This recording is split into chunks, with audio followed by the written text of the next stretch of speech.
The Horn of Africa, a region of immense beauty, ancient history, and untapped potential, but also a region grappling with poverty, conflict, and the impacts of climate change. Through regional integration, much of the potential can be realized and challenges alleviated. 5 years ago, a vision for a brighter future was born, the Horn of Africa Initiative. Born from a shared commitment to regional integration and sustainable development, the Horn of Africa Initiative brought together 7 nations, united in their determination to overcome common challenges. The fundamental objective of why we have designed this program in the first place is to benefit the society, the economy, and the member countries. We, the finance ministers in the Horn of Africa, supported by development partners like World Bank, European Union, and African Development Bank, we become very resilient and focused on development and protected this initiative not to be influenced by some short-term political turbulences. This resilience and collective leadership and learning from this collective process has brought significant trust between finance ministers to really pursue regional development collectively supported by development partners. This is a major success for me. The early years of our initiative were about building trust, identifying shared priorities, as well as laying the foundation of transformative change. It's really impressive that this initiative is country-owned, country-driven. I would even say that countries are learning from each other, and the partners come in alongside the countries. And I think that needs to be celebrated. The Horn of Africa has tremendous comparative advantages. Its geostrategic location at one of the busiest freight routes globally, its young, innovative population, and the endowment with natural resources. To fully unlock this potential, the region needs investments in cross-border infrastructure, trade facilitation, and policy harmonization. Initiatives like the Horn of Africa offers a unique business model for regional integration. They have shared challenges, such as shared fragility challenges, including climate change-induced droughts. They have intercommunal disputes over water, over pasture land, and sharing of resources. This requires regional collaboration and cooperation and economic integration. The initiative focused on 4 key pillars: connecting the Horn through modern infrastructure, powering sustainable growth, building resilience to shocks, and harnessing the power of the digital economy. This spans across infrastructure areas like energy, education sector, health sector, agriculture, water and sanitation have received a lot of support from this funding and initiative, and has been a game changer because you know the challenges facing these regions. So we need to maximize on socio-economic benefits, which would then lower tensions in the region. The most important thing is peace. It is good for not just the region, it is good for the world. These peace-building, cross-border, regional infrastructure investments include projects like the electricity interconnection between Ethiopia and Djibouti. The Ethio-Djibouti power interconnection is truly a testament of togetherness as well as integration. I truly believe such an initiative brings much needed power for our population all the way on the corridor as well as in the whole region.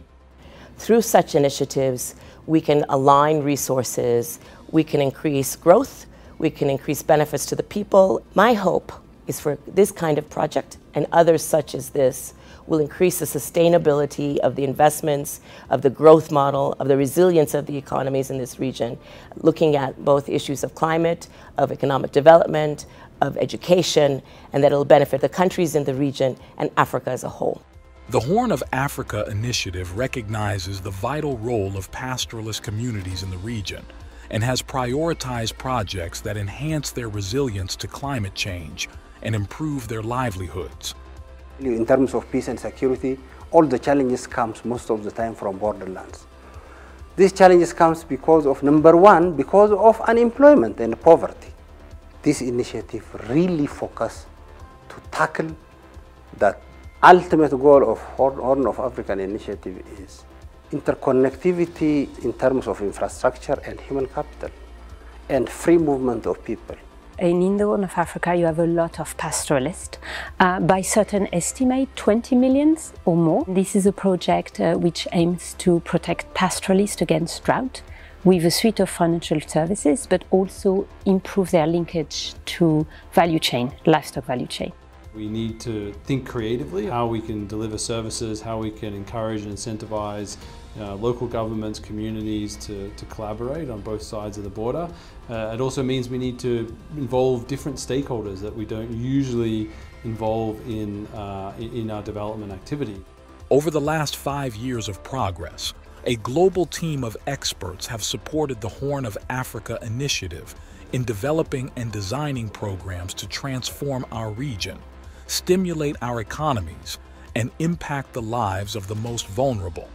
So when the initiative came together, that was 5 years ago, in the initial phase, I would say the first priority, so to say, was to build trust and was to build a dialogue among the different stakeholders. This initiative is led by the Ministers of Finance. And so it's country-led, development partner, facilitators. So we have an expert in each ministry that is a local expert to assist and support the country. The ultimate success is going to be measured about not only whether you've mobilized all the resources you had identified, but whether you've built what you've said you would build and delivered the outputs and outcomes, which not only depends on the physical investments, but also on policy actions, on capacity building, and all of these things. One of the main challenges in the region is that trade is largely informal. So most of the trade flows are undeclared to customs, which mean that governments, they fail to collect resources generated by the trade of goods and services at their borders. That most of the initiative need to be focused on this critical area, so to promote the transition of informal trade to the formal trade. Ultimately, what we want is to create jobs for people, to improve service delivery, and digital can really help to do that in an inclusive way. As we look at areas such as connectivity, but equally some of the digital platforms that really enable digital services to go online, like for example, digital ID, data sharing, digital payments, and then finally also how do we use digital in other sectors, health, education, and so on, and digital skills, meaning really kind of the basics of what people need to then take advantage of this opportunity.